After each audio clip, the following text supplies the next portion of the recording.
क्या आपके साथ भी कभी ऐसा हुआ है, किसी की मदद करके जो सुकून मिला हो, वो पैसों से भी बढ़कर हो?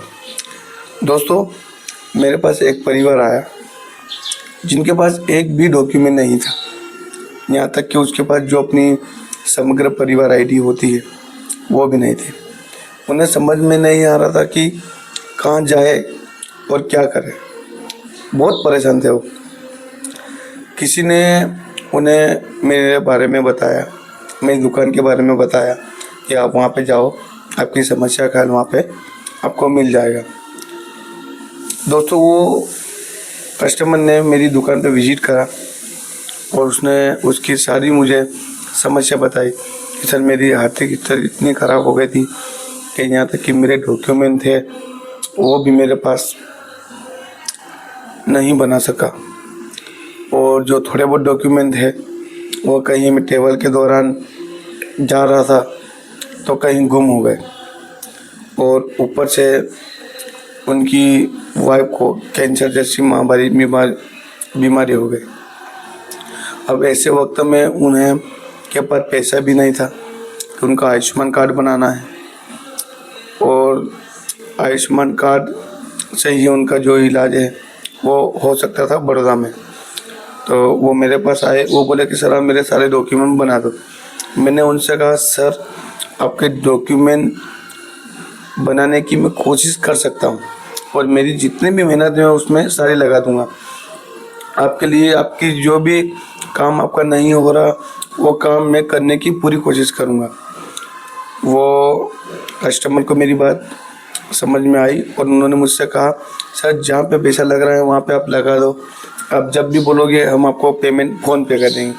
मैंने बोला, सर, मैं ऐसा नहीं करूँगा, आप मेरे साथ आओ, जहाँ पेमेंट लग रहा है वहाँ आप खुद मेरे को, तो आप जब काम हो जाए तो आपकी खुशी से जो भी आप मजदूरी दोगे वो मैं ले लूँगा। कस्टमर को बात समझ में आ गए। फिर उनके मैंने सारे डॉक्यूमेंट निकाले। डॉक्यूमेंट निकालने के बाद जब गांव के हेड के पास हम सिग्नेचर करवाने गए तो उन्होंने कर दी, और स्कूल का रिकॉर्ड भी नहीं था।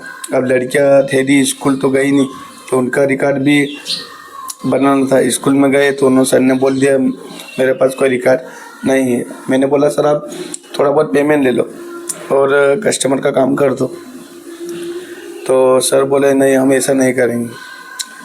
ये टाइम मेरे को कुछ समझ में नहीं आ रहा था, मैं आखिर इनका डॉक्यूमेंट बनाऊँ तो बनाऊँ कैसे। धीरे धीरे मैंने इधर उधर मेरी जो सेटिंग करके लोगों से पूछा कि यार इनका काम कैसे हो सकता है। जो मेरे परिचित थे उनसे भी मैंने समझा। आखिरकार सारी कोशिश करने के बाद मुझे 1 महीना हो गया था और उन लोगों का मुझे समझ में नहीं आ रहा था। फिर एक बार मैंने सोचा, इनका काम अगर स्कूल रिकॉर्ड नहीं है तो इनका पटवारी रिपोर्ट से फॉर्म भरवा के इनका काम करवाएंगे। मैंने उनका जन्म प्रमाण पत्र के सारे डॉक्यूमेंट निकाले। सबसे पहले मैंने उनका जन्म प्रमाण पत्र के लिए आवेदन करा। बाबूजी से बात करी, बाबूजी ने बोला, ये डॉक्यूमेंट ला के दो, इनका काम हो जाएगा, आदेश में निकाल के दे दूंगा। उनके बाद सारे डॉक्यूमेंट निकाल के उनकी एफिडेविट करवा के मैं उन्हें ले गया, जहाँ पे उनकी जनपद लगती वहाँ पे उनको ले गया, और वहाँ पे उनका सारा काम मैंने करवाया। करवाने के बाद 15 दिन के अंदर उनका आदेश आ गया। जैसे आदेश आ गया मेरे को समझ में आ गया था कि यार बाकी को काम भी ऐसा ही करना है, क्योंकि 2 का आदेश आ गया। अब मेरा दिल हल्का हो गया। 2 का आदेश आने के बाद दोनों के आधार कार्ड बन गए, लड़की के भी बन गए और लड़के का भी बन गया, और जन्म प्रमाण पत्र भी दोनों के बन गए। उसके बाद उनके पैसे लगभग 10,000 रुपये लग चुके थे, कोई भी डॉक्यूमेंट ना होने के कारण। थोड़ा सबको पेमेंट दे के 10,000 रुपये समथिंग लग गए थे। उसके बाद वो 10 से 15 दिन बाद फिर मेरे पास आए। मुझे बोले कि सर, मेरे 4 बच्चों के भी और बनाना है। तो 2 तो वो बच्चे और 4 लड़कियाँ। तो मैंने बोला, ठीक है, इनका भी ऐसा ही करते हैं, जो भी पहले करा था वही करें। उनका भी आज आ गया, उनका भी सारे जन्म प्रमाण पत्र मैंने बना के उनको दे दिए। अब वो बोले कि सर, मेरी जो परिवार आईडी, मैंने बोला आपकी जो परिवार आईडी थी गुम गई, कोई दिक्कत नहीं, नया परिवार इनका आवेदन कर दिया मैंने। फटाक से इनका जो परिवार आईडी थी वो मैंने बना के दी, अप्रूवल करवा दी मंत्री साहब से। सारे डॉक्यूमेंट भैया के तैयार हो गए। दोस्तों, किसी की मदद करके जो सुकून मिलता है ना, वो बहुत, और जो उसकी मुस्कुराहट होती है उससे मुझे बहुत अच्छा लगता है। दोस्तों, मुझे ज़्यादा पैसा नहीं चाहिए, मैं मेरा काम पूरे ईमानदारी और पूरी गारंटी के साथ करता हूँ। उसके बाद ही मैं कस्टमर को बोलता हूँ कि सर, मैंने मेरा काम बखूबी निभाया है, आप मेरी जो भी मजदूरी है वो आप मेरे को दो, मेरा हक का पैसा मैं लेता हूँ। आज के दौर में कितनी महंगाई बढ़ गई है, उसके कारण छोटे से गांव खन्नावत में दुकान लेके बैठा हूँ। दोस्तों, मेरी आर्थिक स्थिति इतनी नहीं है कि मैं मेरे जो दत्ती गाँव पास में पड़ता है कि वहाँ जाके दुकान डाल दूँ, क्योंकि वहाँ दुकान डालने के लिए 5 लाख रुपए पगड़ी मांगते हैं और प्लस 5,000 रुपये महीने का किराया, और इतने पैसे मेरे ही नहीं। मेरे रोज़ के कभी आते हैं 100 या 200 रुपये, इससे ज़्यादा नहीं आते। और कुछ भी छोटा मोटा काम होता है मैं वो करके मेरा जो भी दिन भर का 500 रुपये मैं कमा लेता हूँ। मेरी भी स्थिति दोस्तों ऐसी है कि मैं अकेला हूँ, पापा फार्मर है, तो मुझे मेरी दुकान का काम मेरे को ही देखना है, ना कि कोई लड़का भी नहीं है। और मेरे पास इतने पैसे नहीं है कि मैं किसी लड़के को यहाँ पे काम करवा के लगा सकूँ। मैं मेरी खुद की मेहनत करता हूँ, जो भी काम करता हूँ लोगों का दिल छू लेता है। आप कहाँ पे भी जाकर पूछिए कि अक्षय भैया का काम कैसा है, वो आपको लोग ही बताएंगे। आप चाहे हमारे मजरे बेवटा में जाके पूछ लीजिए तो उसका काम कैसा है। काम करने के बाद ही कस्टमर मुझे ऐसे ही पेमेंट दे देते हैं कि यार, इन्होंने मेरा काम नहीं हो रहा था वो भी काम करा। दोस्तों, तो ये थी इस भाई की कहानी। बेचारा आज उसके डॉक्यूमेंट बन गए हैं और उनकी नई परिवार आईडी बन गई है, लेकिन उनका आयुष्मान लिस्ट में नाम अभी तक आया नहीं। लगभग 2 से 3 महीने बाद उनका आयुष्मान लिस्ट में नाम आ जाएगा।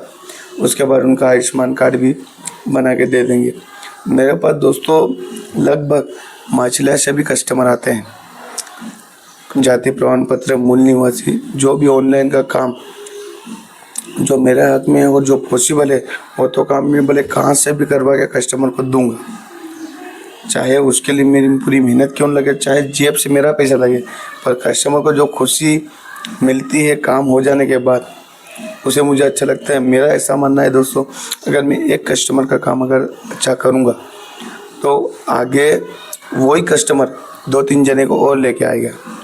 और अभी अपनी दुकान पे तो ऑनलाइन के साथ साथ अभी थोड़े बहुत पैसे जमा करके किराना भी खोल रहा हूँ। किराना का भी सेटअप लग जाएगा, किराना का काउंटर वगैरह। दुकान पहले ही मेरे किराने की दुकान थी, लगभग मेरे पास क्या पहले 10,000 रुपये थे, और 10,000 रुपये से मैंने किराने का काम स्टार्ट करा। काम स्टार्ट करने के बाद कभी अगरबत्ती है तो कभी बत्ती नहीं है, कभी धूप बत्ती है तो मोमबत्ती नहीं है, बस ऐसा ही काम था। लेकिन अब दुकान में सारा सामान पूरा भर के रखूँगा, जो भी चलेगा। बस दोस्तों, यही थी मेरी आज की कहानी। अगर आपको अच्छी लगे दिल से लाइक करें और अपने चैनल को सब्सक्राइब कर लें। मेरे यूट्यूब चैनल पर लगभग 980 सब्सक्राइबर हो चुके हैं। 1000 करने के लिए मेरे को 20 सब्सक्राइबर की ज़रूरत है। मुझे, अगर आपको मेरी वीडियो अच्छी लगे और डेली के व्लॉग अगर आपको अच्छे लगे तो आप मेरी वीडियो को लाइक कर देना और चैनल को सब्सक्राइब कर देना। मिलते हैं ऐसी वीडियो में। जय हिंद, जय भारत, धन्यवाद।